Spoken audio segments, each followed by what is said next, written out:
everyone, and thanks again for joining us here at Pax at Lux Mundi, where we bring you amazing people from around the world. And today we have a very special guest, Foster Gamble, who will be talking to us about his new documentary, Thrive 2, during the 7th World Peace Conference on Peace and Light.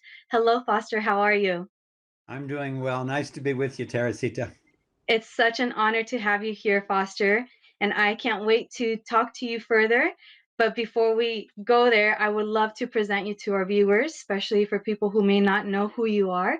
So, just in case you don't know who Foster is, Foster Gamble is the researcher, co writer, and visual designer of the documentary Thrive: What on Earth Will It Take? And Thrive 2: This Is What It Takes.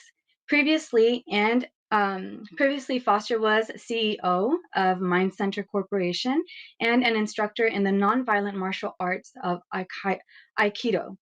He was the on-screen host for the PBS documentary Aikido and The Way of Harmony, and created 3 consulting services: Interaction Dynamics, um, communication, conflicts resolution, life balance, and zone sport, which he has delivered throughout the country.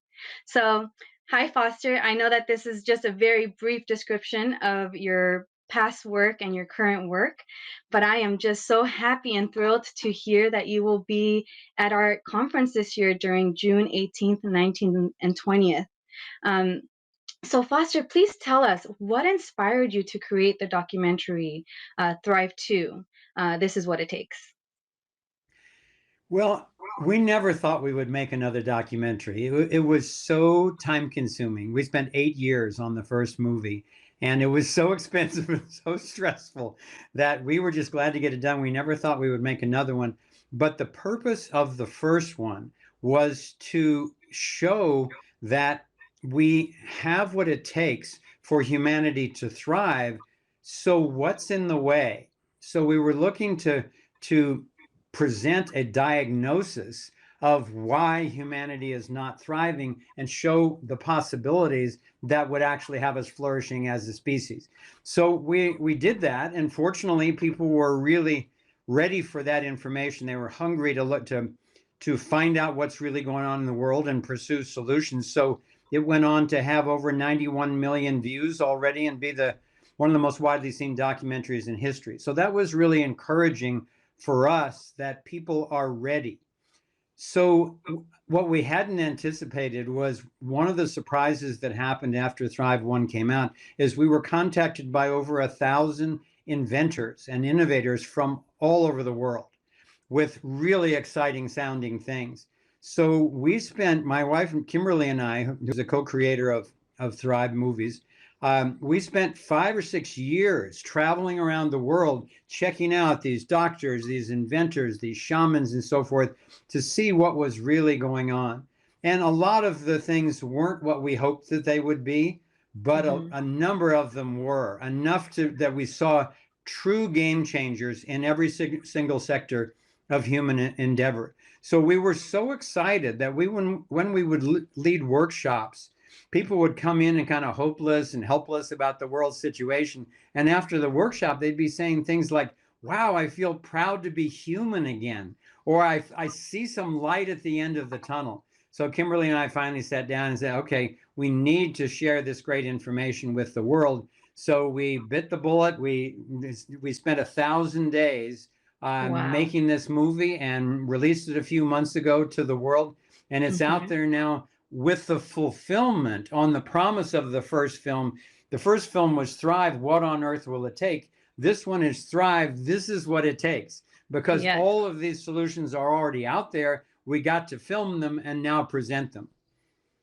Yes, that's wonderful. Yeah, and the first film had such great success, as you mentioned earlier, that I'm sure this one is going to be very, very, you know, what is, oh, sorry, I forgot the word. I was going to say it in Spanish. Sorry, but it's going to have a lot of viewers, and it's going to be very powerful, and it's since it's focused on innovations and Yes. what is happening around the world. I think that it's going to be inspirational, and I can't wait to see it.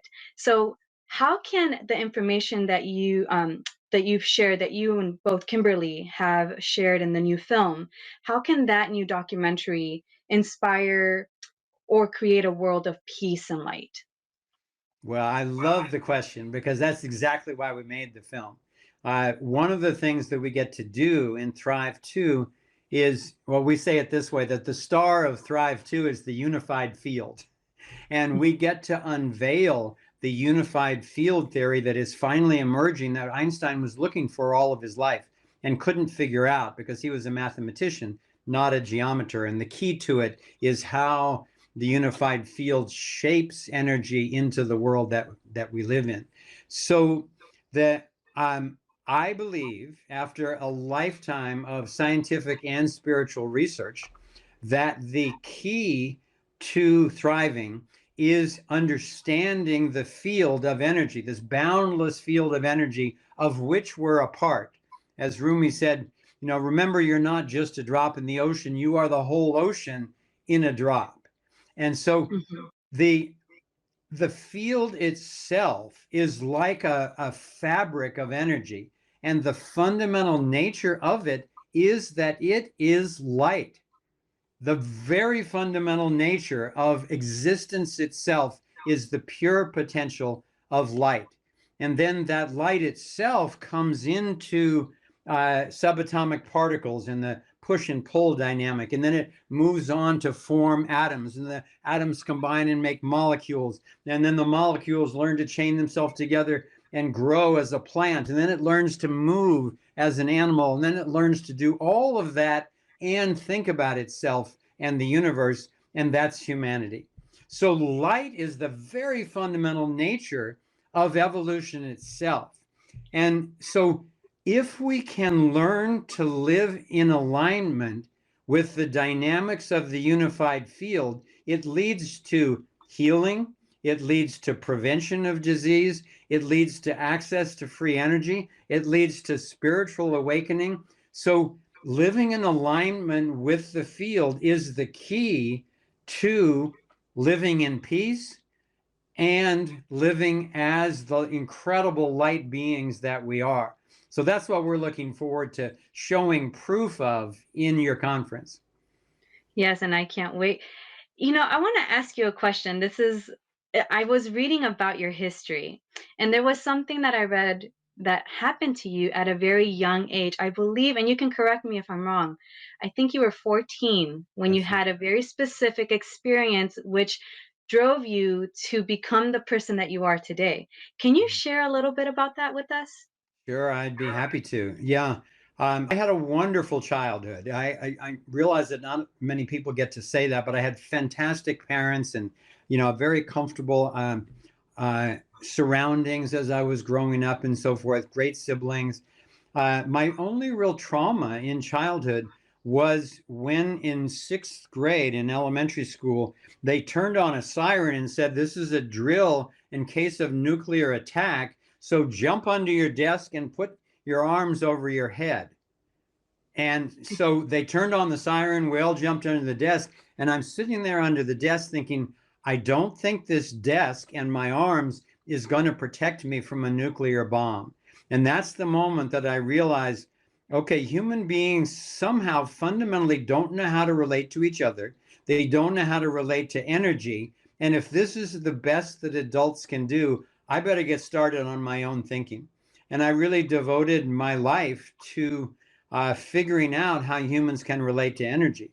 And then it was a few years later when I was riding on this school bus, we depicted this in Thrive 1, looking out the window, the lights filtering through the trees. It probably put me in some sort of trance where I could be open to the universe showing me a big clue to answering my quest. And what it showed me was a solar system within the sun in the middle and the planets going around the outside.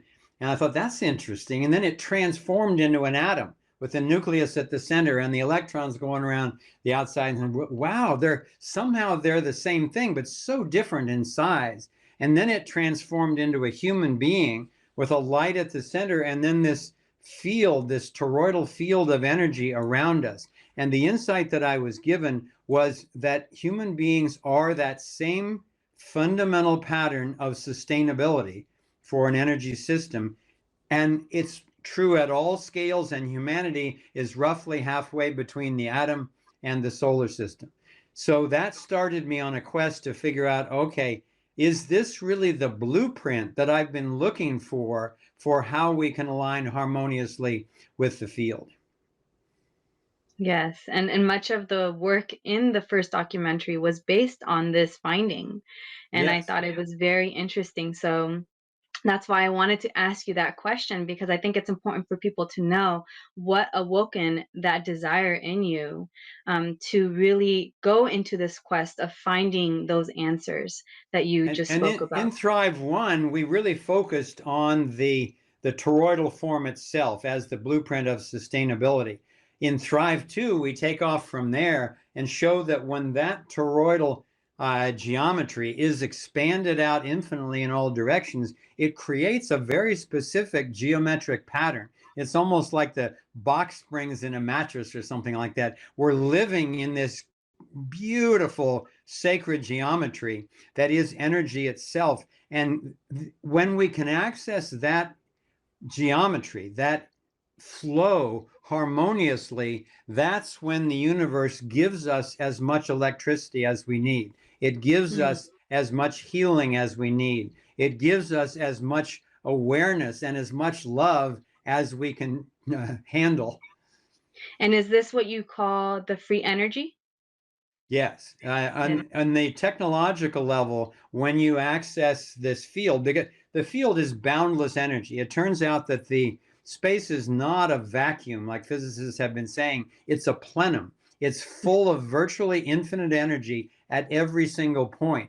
And if anybody doubts that, if that sounds like kind of woo-woo fantasy or something like that, think of the atomic bomb. You know, if you break apart a single atom of hydrogen that you can't even see, look at the energy that gets released. Well, the key is accessing that same infinite energy, but dancing with it and doing it harmoniously rather than crushing it, burning it, fusing it, fizzing it, exploding it. All that violence has taken us to the brink of self-extinction, and now is the time. And we've found numerous inventors who have mastered this skill of dancing with the universe technologically. And the answer is boundless energy pours out that is safe, clean, and inexpensive.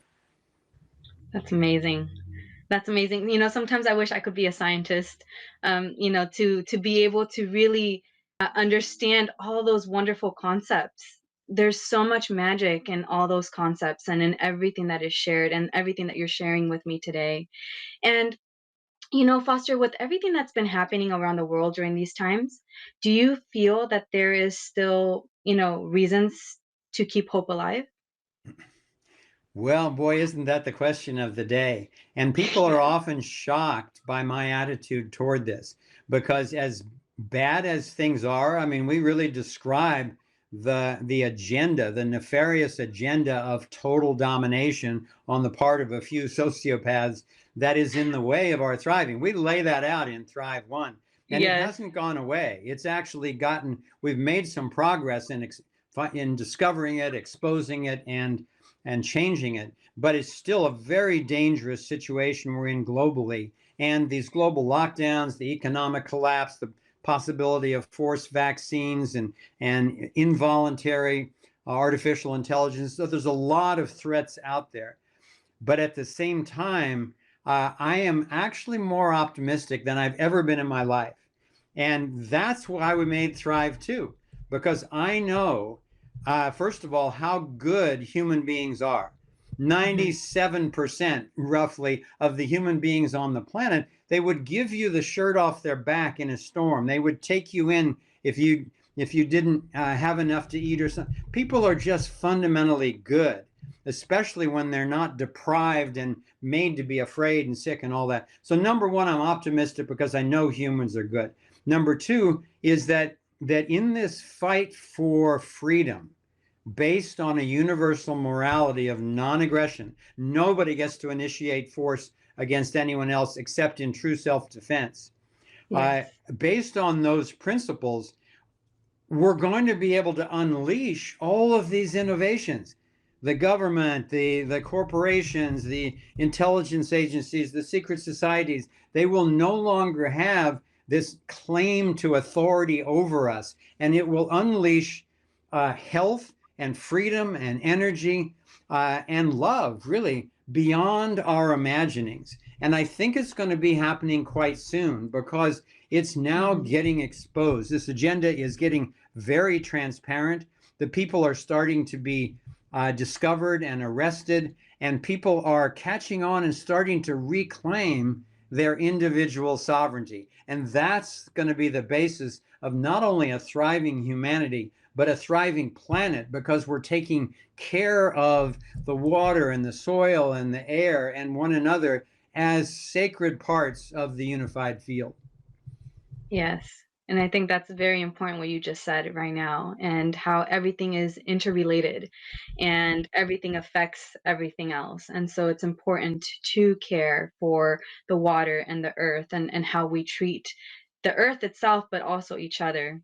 Yes. And it's been wonderful, Foster. We are reaching the end of our interview.